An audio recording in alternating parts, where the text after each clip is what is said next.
Hey guys, what's going on? This is Andrew here today, and we are finally getting down to showing my gaming setup, which I've been meaning to show for quite a little while now. So, the last time I made a video like this, the setup was a bit different. I had my gaming setup split into two different rooms. Nowadays, I have my setup all in one, so it is a bit more cramped than before, but I figured I'd get everything in one space so I can declutter another area and pretty much just keep all my wires and craziness in one area. The only other gaming space I have outside of this area is a place in my basement. I still live with my parents, so I have my bedroom with all my gaming stuff, and then I have a basement where they didn't really have a crazy amount of stuff down there, so I just put like a little Dell Optiplex down there with a few monitors, and then moved pretty much all of my retro PC stuff. So my entire physical PC collection is now in my basement. So like I said, other than this setup I have in here, that's my only other setup that I have, or at least the only other space where I have some of my other stuff. So I may make another video just showing off that once I pretty much get that all set up as well.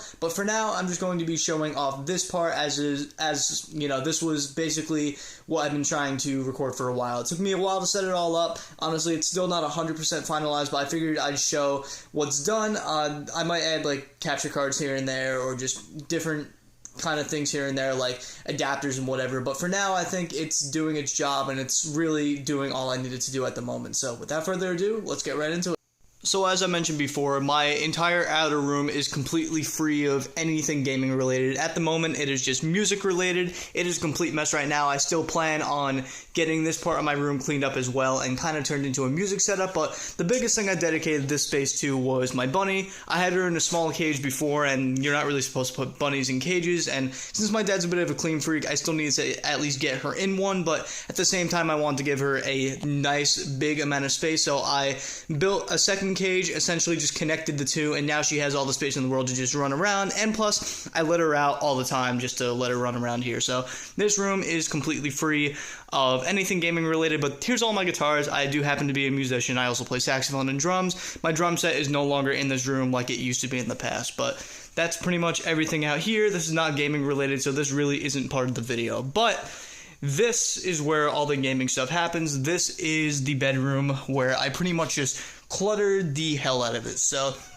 let's break it down, starting off with all of my stuff over here, which still has a pretty terrible amount of wire management and everything, but it's enough to where I can at least figure out what wire is which. So over here, I pretty much consider it my basically modern setup. Essentially, it's got all of the consoles that do HDMI. The only console in here that doesn't do HDMI other than the handhelds happens to be the Sega Saturn, but that's just because I didn't have enough room for it in my retro area, which I will be showing in a little bit and probably expanding on a bit in the future as well. So in this setup, we've got the PS5 Digital Edition, we've got the Xbox Series S, we've got my Retron 5, we've got my Steam Deck, we've got my Xbox 360 Slim, my PS3 backwards compatible CECHE partial emulation version. We've got all of my handhelds down there, including a ton of my DS's, you know, my PSPs, Vitas, my Switch Lites, my Switch V1, just a ton of handhelds down there. I'm not going to go through every single one of them, but there's a lot. And then, you know, like I said before, we've got my Sega Saturn, and on top of that, I've got my Wii U. Yes, I really need to put those discs away, but whatever. They're just there for the time being. So all of this right here essentially is plugged in through a few gaming switches that I'm trying to get the tape to stay really down on this, so I'm having something heavy on it for the time being so it sticks for a while. But I have two switches that were basically supplied to me by a company called Koopman that I used to do product reviews for, and essentially I just connect multiple HDMIs to it, and then it goes to this capture card, which then goes to my 4K Roku TV. So this capture card is actually going into a USB hub, which is then going into a USB-C hub, which goes into my Steam Deck. So my Steam Deck actually records all of my things, including the retro consoles, which I'll get into. But at the moment, this is recording everything that's going through the HDMI. So I have Windows installed on one of the partitions of my SSD, while I have the SteamOS on the other partition of the SSD for whenever I want to do games. I also have just a lot of stuff. I'm going to be making a video on my Steam Deck. I completely decked it out, no pun intended, but I went crazy with just adding a ton of stuff to the Steam Deck. So I'll make a whole video on that at some point, but to just make it simple, just going to say this records literally everything in my setup. So speaking of the rest of my setup, we've got my CRT TV, which currently has my 360 on it right now. This plays pretty much everything that I have retro. There's a few consoles on here that aren't powered or even plugged in right now. I just put it here to basically just hide all the crazy wires that's down there. So this plays, like I said, everything that I have retro. It's got a few of my stuff on top of it, like my capture card I put on there. I put my PS5 camera on there, my Kinect, my Steam Link, and just a bunch of other garbage. Since the TV is so big, you know, you can just put a lot of stuff on it. It's not like flat screens nowadays where you can't place anything on it. This is definitely what I like about older TVs. But this does 1080i, up to 1080i, I should say, through component. Also has, I believe, support for S-Video. Don't know that 100% because I haven't fully checked the back of it, but I'm pretty sure it does. It also has, obviously, composite, as I'm running composite through it as well. And then it also has coax, which I've used for my Atari and a few other consoles in the past. But moving away from the TV, we have my retro setup, which is kind of interlocking with my desk right here. Essentially, right here, we've got my 360. So I have two 360s. This one I really dedicate to Guitar Hero, considering I have another 360 that connects to here. But I also like the way that some of the games look on the CRT. I will be getting component cables for this thing as well. At the moment, I'm really only using composite cables, so it doesn't look great, but honestly, I'm only using it for Guitar Hero at the moment, so it's not the worst thing in the world. So next to that, I've also got the Tower of Power Sega Genesis, which is the Sega CD Model 1 and the Sega 32X. Right under there, we've got my PS2 Slim and my PS2 Fat. PS2 Slim was modded to play backups. I use it with Swap Magic. I haven't done any of the crazy stuff with the memory card, the free McBoot, any of that stuff. I've really just been using Swap Magic all these years, while the PS2 Fat is technically also modded. If I were to have gotten that slider tool to use Swap Magic as well, or just to do the swap disk trick, I could technically do that way, but I don't have a slider tool, so the PS2 Slim is technically the one that I use for the modded games and all that stuff. Under there, I've got my two Wiis that are currently unplugged, but I will be plugging at least one of them in and then maybe modding another one and homebrewing it and all that stuff. Next to that, we've got the Dreamcast, then we've got the OG Xbox, and below that, we've got the GameCube and N64. So all of the composite cables are going into this pan-long switcher that I have, which is going into the TV, but it is also going into an EasyCap capture card. Yes, we're going that far back. I'm using an EasyCap capture card, which essentially just takes composite. It also supports S-Video, but I'm only using it for composite right now. This is also going through the Steam Deck, as I mentioned before. The Steam Deck records everything. And as for the component stuff, so initially, when I had all the component stuff, I had it plugged into a component switch, which is actually on my floor, but this is what I use to switch between them. With recording component initially, I had it plugged into the Elgato, and then I had an HDMI to component adapter to plug in the component end to this TV so I can see video. That didn't end up working very well as the adapter wasn't the greatest, so what I ended up doing was getting a switcher that is, well actually no, I got a splitter that would essentially make it to where it would split the video signal between one display and the Elgato, so I can still record stuff on my Elgato because you've got one of the cables going to the Elgato and then a separate cable going to the TV, so it makes it a lot easier now. I don't have to worry about any crazy adapters. I honestly should have done that from the get-go. It's a lot nicer that way, and plus I'm not ruining any screen quality or latency on top of that either, so it definitely was a win-win in that regard. But anyway, that is my current gaming setup for the console stuff, at least in this little spot right here. Let's move on now to kind of my little PC setup, which also has the Steam Deck involved in there, believe it or not. Alright, so my PC setup is where things get a little bit complicated because I am using more than one PC in here, considering the Steam Deck actually counts as one. I'm going to be explaining a little bit more in depth how the setup works after I pretty much just show what's in it. So without further ado, let's just talk about that. We've got my Razer Halo keyboard. That was basically just to advertise Halo Infinite. I got this one from GameStop. It's really nice. It's got green switches. I've got this just random third-party mouse that was on Amazon. I've got my Yeti X microphone, which is currently off right now. That is on a tripod on my desk, which unfortunately has been cracking the wood a little bit. We've got my GT racing chair that I moved out of the way so I can record more stuff. Then we've also got my Razer Kaio Pro webcam, which is a really nice one that I got for about $100. That used to be $200, but I got it on Black Friday last year, and it's a pretty nice quality webcam, I must say. Could be better, but honestly, it's good for the price that I got it for, considering I used my discount at GameStop to get that. But essentially, right here, we've got my 4K Asus monitor. This is a non-HDR panel. It's a 4K 60Hz panel.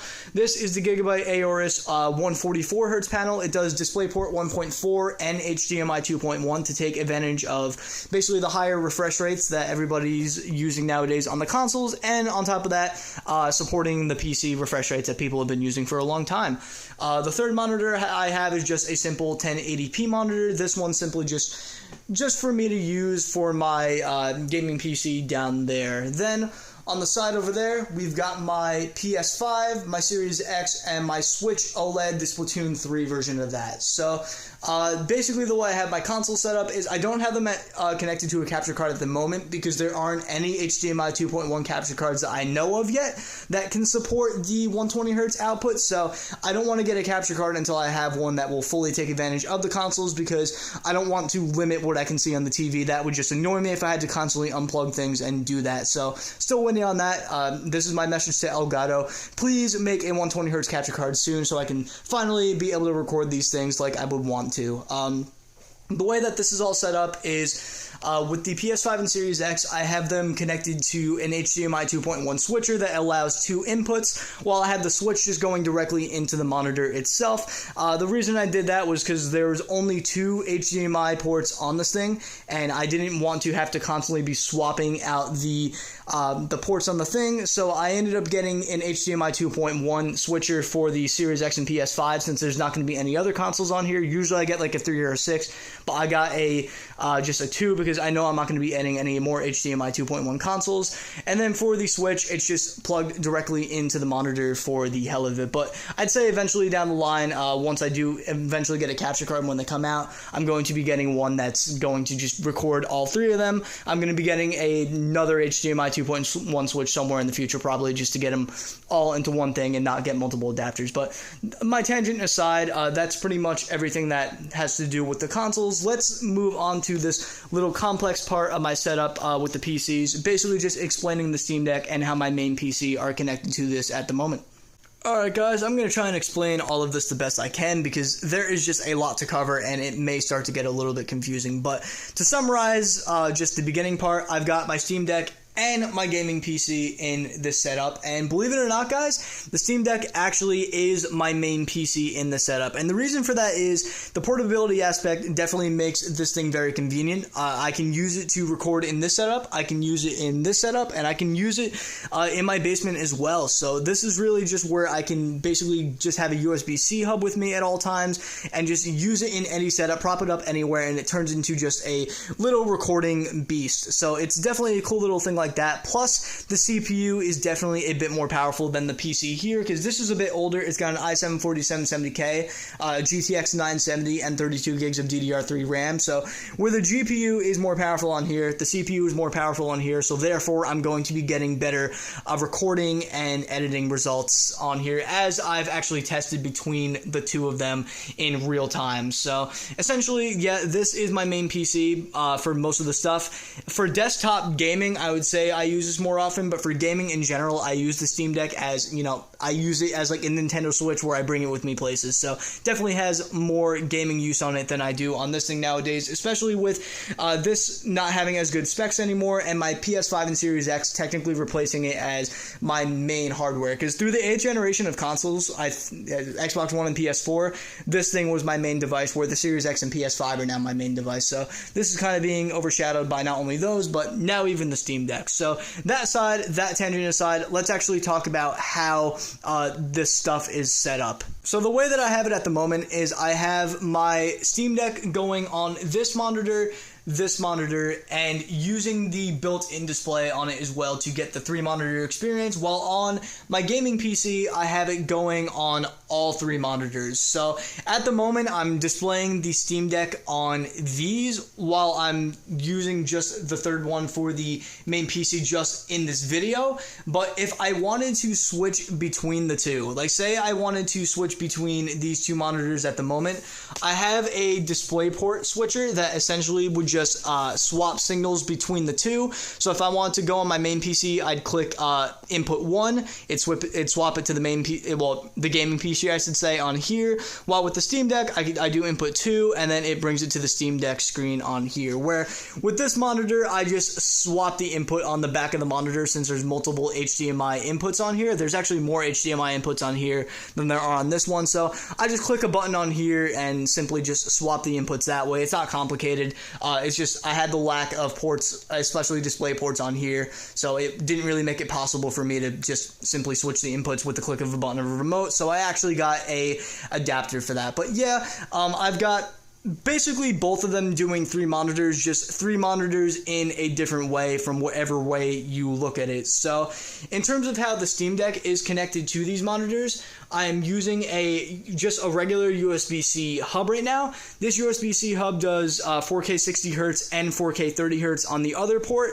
I'm still waiting on Valve to release their next hub because it's going to be a lot better. It's going to have better outputs and it's going to have more USB ports than this one does currently. So at the moment, I've got this one going at 1440p 60 because 4K 30Hz is terrible, and then I've got this one going at 4K 60Hz and then 1200 by 800 on the built-in display on the Steam Deck itself. So other than that, I also have a little USB hub, a USB 3.0 hub that I have that's also being powered by an external power, and then it's going directly into the Steam Deck USB-C hub itself. So you guys are probably wondering how I actually just basically swap between the keyboard and mouse between my main PC and then also the other peripherals. Well, Koopman actually sent me a little device about a year ago to test that's called a KVM switch. So this monitor has a KVM switch built into it itself. It actually has 2 USB ports that I can use for my keyboard and mouse to swap between multiple PCs. So what I did, since this thing only had 3 USB ports, was I used the KVM capabilities of this to plug into one of the ports on here. I then have my webcam plugged into the other port and then my microphone plugged into the other. So if I want to use my keyboard and mouse on the deck right here, I keep it on input 1. If I want to use it on my PC, however, I just move it over to input 2, and right there we just have it being used on the PC. As you see, the mouse isn't being moved on the deck, it's being moved on the PC. So then I can just swap it back, and you'll see that my mouse is responsive in about 2 seconds on the deck. So it's a nice little device just to swap my peripherals between things. It makes things very easy, and I'm happy that Koopman sent me it a while ago. I didn't think I was going to use it for its real capabilities because it also does KVM for the HDMI outputs as well, but I'm only using it for the USB capabilities that it's got right now. So I think I explained that as thoroughly as I can. To basically summarize it, I've got multiple adapters just to be able to use both of these PCs whenever I feel like it without having to unplug a bunch of cables and just constantly have to swap between the two all the time. So that definitely made it nice and simple. When I get a capture card in the future, I'm sure it's going to complicate things even more.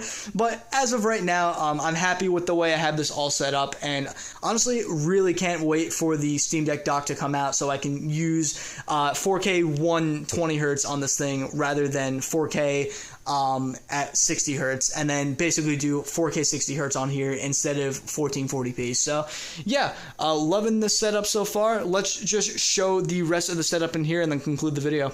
So the rest of my setup is pretty easy to explain. I displayed my favorite looking guitars on my wall in my gaming setup since I thought the aesthetic was kind of cool. I thought it would give the gaming setup just a nice little touch, where I have my other guitars in my outer room that I mentioned and showed briefly before. So I've just got these displayed right here. Right under that, I've got my futon couch slash bed. I actually got rid of my other bed that I was using for a long time. I downsized the bed just because I wanted to have a little more space space for my gaming stuff in here, and then just make it to where the floor wasn't completely covered. Honestly, it gave me a lot more room, and it was able to let me fit something like this in here, so I don't regret the change, despite this not being nearly as comfortable. I do like having this over the other bed, considering it made room for a lot of other stuff. So I'll either sit it up fully like a couch, I'll put it halfway like I have it now, or I'll set it up fully like a bed to where I just have the thing laid down all the way. But I like resting my back up against something when I'm sleeping, so honestly, keeping it like that is pretty much the perfect medium in my opinion. Plus, it's good for relaxing here and there, and if I were to prop a pillow up over here, for example, I can basically just view my monitor as if I'm seeing it as a TV to play my PS5, Series X, and Switch, and it's as if I'm viewing this TV over here. So I've got two big TVs in my gaming setup, technically, and that's more than I could ever ask for, so I'm perfectly happy with that. Not the most comfortable thing, as I said, but honestly, also not the worst thing in the world, and it made room for a lot of stuff. So the last part of this gaming setup is really just where I display all of my games and some other stuff. I've got my two main Guitar Hero controllers over here, one for the Xbox 360 and one of them for the PC/Wii. I use the Raffnet adapter on Clone Hero, so I use a Wii guitar for that, but I also use this on my Wii when I play Guitar Hero on there. So in terms of my gaming shelf, we start off with original Xbox, going down to 360, continued 360 onto Xbox One onto Series X, PS1, PS2, and then PS2 continuing on to PS3, all PS3 down here, PS4 all in this rack, PS5, stacked up a little bit, mixed with NES, SNES, N64. Then we've got all of my GameCube stuff stacked right here, some Wii games, my Game & Watch system that I'm keeping sealed in the box, some other cartridge-based system games that I didn't really have a lot of room to put in other places, so I kind of just stacked them right here. Some PSP games mixed in with my Wii U, Switch, and Atari games. We've got more handheld stuff down here, a sealed copy of GTA for PC, and then my Sega CD and all my other Sega stuff. So that's pretty much everything on the game shelf itself, but on the very top, I have some other things displayed like my Oculus. I've got Guitar Hero 1 and actually Guitar Hero 3 in a box in the back there, a few pops, some DS cases, Power Gig, Skylanders, and then all of my consoles that aren't being used right now other than the ones that are on that shelf that are blocking the wires right there. So that is pretty much everything in my setup right here. There was a decent amount of stuff to cover, but I think I got everything. Alright guys, so I have to thank you all for watching this video. I really appreciate dropping by if you and having interest in just looking at how I set up my gaming room. I honestly have to say it's definitely not perfect the way that I have it done in here, but I must say that with the little space I had, I definitely made the most of it, enough to where it annoys the hell out of my parents that my room is cramped as much as it is, but I'm loving it the way it is. I can do everything in this one little room, and I don't do anything uncomfortably in here. I think the way I have it set up is comfortable and has my own little touch on it that honestly makes it perfect for me. So as long as I'm enjoying it, that's really all that matters. And when anybody else comes over, I'm sure they would definitely have fun playing whatever they want in here as well, since there are multiple TVs in here, multiple displays, and just a lot of things just to play in here. So I am loving how I got it done in here. I will say there's a few things I would definitely change, but like I said, with the amount of space I had, I definitely think I made the most out of it. So like I said guys, thank you for watching this video. I will be shooting some more soon. I will see you guys all in the next one.